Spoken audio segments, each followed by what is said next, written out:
नमस्कार दोस्तों, science and society YouTube channel पर आपका स्वागत है। आज हम एक विशेष चर्चा लेके उपस्थित हुए हैं और सबसे करंट चर्चा है और ये एक तरह से वैज्ञानिक जगत में हलचल भी है। भारत के लगभग 120 साइंटिस्टों ने इसरो छोड़ने का मानस बना लिया है। बड़ी बड़ी न्यूज अखबारों में यह कहा जा रहा है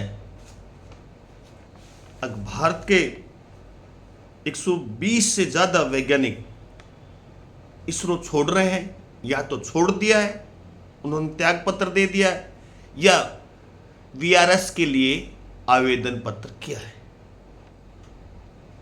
इन में से लगभग 80 वैज्ञानिक जुड़े हुए हैं यूएस राव उपग्रह केंद्र से, और कम से कम 20 वैज्ञानिक विक्रम साराभाई अंतरिक्ष केंद्र पर कार्यरत थे, जो छोड़ने का मानस बना चुके हैं, या कहें तो कुछ ने तो अपने त्यागपत्र दे दिए हैं और कुछ वैज्ञानिकों ने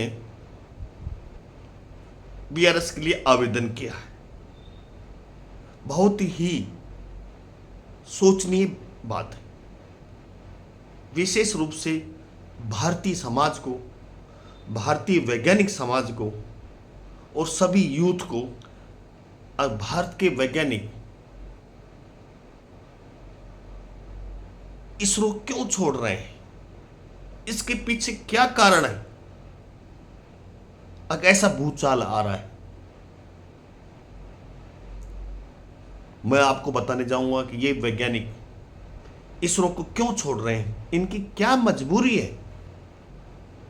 अब ये इसरो जैसे संस्थान को छोड़ने को मजबूर हुए हैं, और ये वैज्ञानिक इसरो के फ्लैगशिप योजना मतलब विशेष प्रोजेक्ट के तहत कार्य कर रहे हैं, जैसे गगनयान जैसी परियोजना पर यह कार्य कर रहे हैं। इसलिए मुझे सोचने को मजबूर किया जा रहा है, अब इसका कारण जाने, अब ये वैज्ञानिक क्यों छोड़ रहे हैं। इसके मैं कुछ कारण आपको गिनाने चाह रहा हूं। अब इन्होंने इसरो क्यों छोड़ने का मानस बनाया। पहला कारण तो जो लगता है, प्रशासनिक दखलंदाजी। दूसरी संभावना जो कारण है वो है कम सैलरी का होना और समाज में, देश में वैज्ञानिकों को सम्मान कम होना। हमारे यहां सबसे ज्यादा राजनेताओं का सम्मान होता है, लेकिन वैज्ञानिकों का सम्मान कम होता है। और एक जो कारण जो छिपा हुआ है, आंतरिक कारण है, स्पेस साइंस का प्राइवेटाइजेशन करना। मतलब 2020 में स्पेस टेक्नोलॉजी का को ओपन कर दिया है, अब कोई भी कर सकता है, प्राइवेटाइजेशन कर दिया।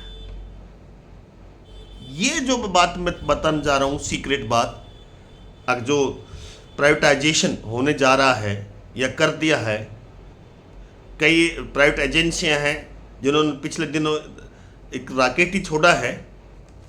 बड़ी चिंता का विषय है सरकारी संस्थान इसरो के लिए। पहला जो हमने कारण बताया, प्रशासनिक दखलंदाजी। देखिए, सरकारी सिस्टम में किसी भी वैज्ञानिक के लिए कोई परियोजना पूरा करना बड़ा टेढ़ा काम है, बहुत ही समस्या आती है। फाइलिंग करना, टेंडर की समस्या, अप्रूवल की समस्या। एक वैज्ञानिक अकादमिक शाखा में चक्री काटता रहता है, हर चीज के लिए अप्रूवल लेना पड़ता है। इससे काफ़ी समय लगता है, और काफ़ी समय लगने से लैब के लिए कम समय देता है, जबकि वैज्ञानिक केवल लैब में कार्य करना चाहता है, अपना शोध कार्य पूरा करना चाहता है। परंतु ये प्रशासनिक दखलंदाजी के कारण से लैब में समय कम देता है और इन प्रशासनिक कार्य में अपनी ऊर्जा को खत्म करता रहता है, और अंत में वो खिन्न हो जाता है। अब मैं ये प्रोजेक्ट पूरा नहीं करूंगा, और वो अधूरा ही छोड़ देता है, जैसा कि इसरो में कई वैज्ञानिक इसरो को छोड़ रहे हैं, क्योंकि ये इतनी जटिल प्रक्रिया है। वैज्ञानिक टेंडर प्रक्रिया में उलझा रहता है, अप्रूवल उलझा रहता है, कई कई साल तक अप्रूवल नहीं आता, खर्चा अपनी जेब से कर देता है। ये मेरे साथ हो चुका है। केवल एक किस्त आती है, एक इंस्टॉलमेंट आता है, उसके बाद आप लेटर लिखिए, दूसरी किस्त प्रोजेक्ट की नहीं आएगी, और अंततः या तो वो त्यागपत्र दे देगा या उस प्रोजेक्ट परियोजना को बंद कर देता है। इतना दुखी हो जाता है एक साइंटिस्ट किसी प्रोजेक्ट को पूरा करने में।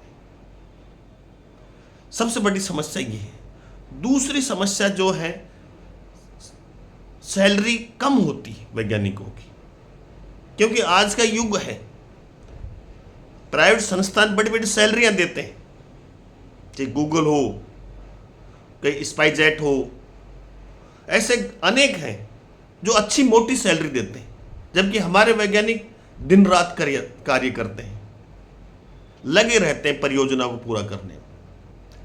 उनको पर्याप्त सैलरी नहीं मिल पाती, इसलिए भी वैज्ञानिक सरकारी संस्थान छोड़ने को मजबूर है।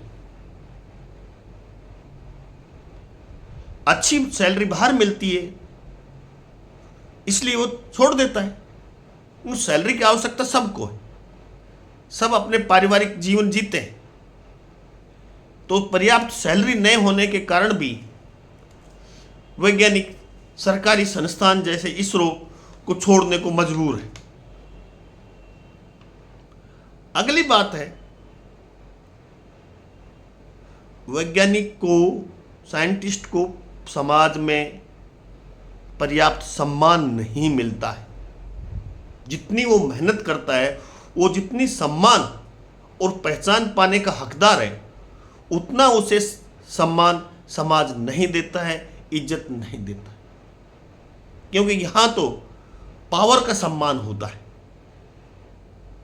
भारत में देखिए आप, यदि एक थानेदार और एक वैज्ञानिक किसी बस में सफर कर रहे हैं खड़े होकर,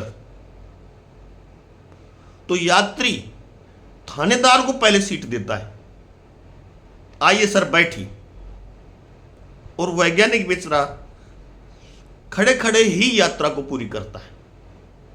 इसे कहते हैं पावर का सम्मान। तो यहां पावर का सम्मान होता है देश में, बुद्धि का सम्मान नहीं होता। जिसके पास पावर है, जिसके पास शक्ति है, उसी का सम्मान होता है। वैज्ञानिक के पास कोई पावर नहीं। तो मैं कहना चाह रहा हूं यहां, अब वैज्ञानिकों की इज्जत कीजिए, उसको टीवी, सोशल मीडिया जैसे कि राजनेता को जगह दी जाती है, इज्जत दी जाती है, सम्मान दिया जाता है। उससे बढ़कर एक वैज्ञानिक को सम्मान दीजिए, उसकी इज्जत कीजिए। ये कम होने के कारण सम्मान और इज्जत समाज में या राजनेताओं के सामने कम होने के कारण से हमारे देश के वैज्ञानिक इसरो जैसी संस्थान को छोड़ने के लिए मजबूर हुए। 3 कारण, पहला बता चुका मैं, प्रशासनिक दखलंदाजी, दूसरा कम सैलरी का होना, और जो तीसरा है उचित सम्मान नहीं मिलना, इज्जत नहीं मिलती। केवल पावर को सलाम है, यहां राजनेताओं को ज्यादा इज्जत मिलती है, वैज्ञानिकों को कम। तो मैं चाहूंगा कि सब पर्याप्त सम्मान मिले, ब्रेन ड्रेन नहीं होगा, वरना वैज्ञानिक ब्रेन ड्रेन सिस्टम में शामिल हो जाएंगे और वैज्ञानिकों के जाने से देश को बहुत ही क्षति होगी। देश का विज्ञान ही देश का विकास कर सकता है। देश के वैज्ञानिक ही देश को आगे ले जा सकते हैं। अमेरिका ने सबसे पहले ईरान के वैज्ञानिकों पर अटैक किया, जो देश की रीढ़ है। अब देख ली वहां कितना सम्मान मिलता है। सबसे पहले वैज्ञानिकों को ईरान ने मारा, क्योंकि उनको मालूम है यदि इनके साइंटिस्ट रहेंगे तो और आविष्कार कर लेंगे। तो विज्ञान से ही देश उन्नति कर सकता है। और एक टॉप सीक्रेट जो लास्ट कारण है जिससे भारतीय वैज्ञानिक देश के संस्थान छोड़ रहे हैं, प्राइवेटाइजेशन, अंतरिक्ष कार्यों का निजीकरण। आप सोच रहे होंगे निजीकरण के खिलाफ है। निजीकरण के खिलाफ हैं, इसके पीछे कारण है। सरकार निजीकरण को बढ़ावा दे रही है, कारपोरेट घराने को बढ़ावा दे रही है और सरकारी संस्थान को बंद करने जा रही है। इससे भारी नुकसान होने जा रहा है। एक रणनीति के तहत बंद करने जा रही है। ऐसा इसरो के साथ भी हो सकता है। मुझे पूरी संभावना है इसरो के साथ भी यही खेल खेला जा रहा है। कुछ चुनिंदा कारपोरेट घराना और एजेंसियों को, कंपनियों को बढ़ावा देने के लिए इसरो को कमजोर किया जा रहा है। सरकारें क्या करती है, किसी भी संस्थान को बंद करने के लिए, उसको कमजोर करने के लिए एक रणनीतिक कार्य करती है जिससे प्राइवेटाइजेशन बढ़े। क्या करती है, सबसे पहले उसकी जो फंड बंद करती है, फंडिंग बंद करती है और उसमें कर्मचारियों की नियुक्ति भी बंद कर देती है। दो चीज बंद की उन्होंने। उसमें जो अनुदान देना था, फंड देना था प्रोजेक्ट कार्यों के लिए या अन्य कार्यों के लिए, कंस्ट्रक्शन के लिए, वो बंद कर देती है और नई नियुक्तियां नहीं देती।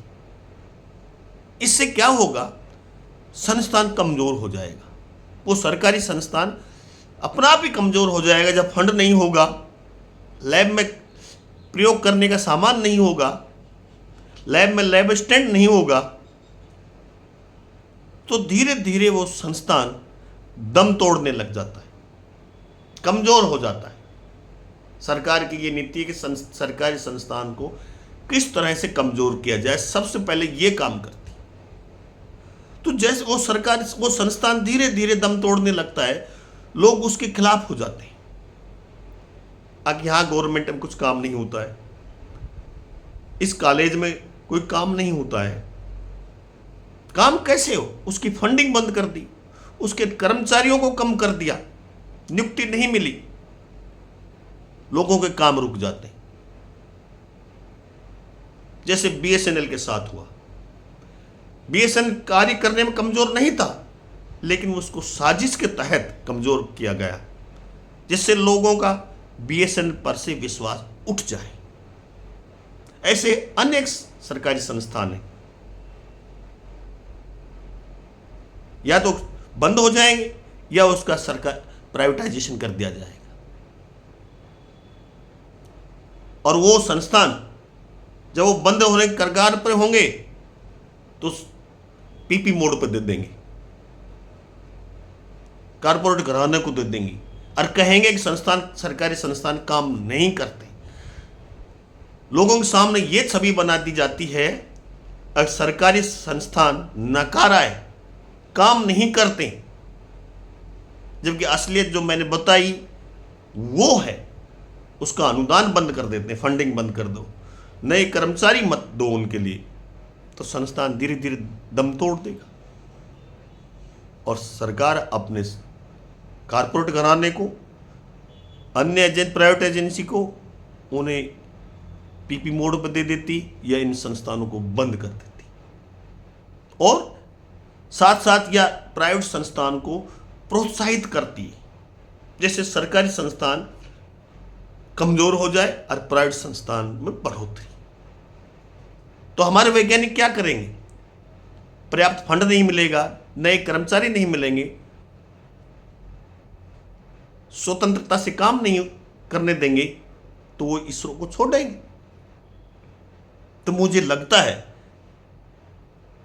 इसरो के साथ भी यही खेला जा रहा है। संभावना है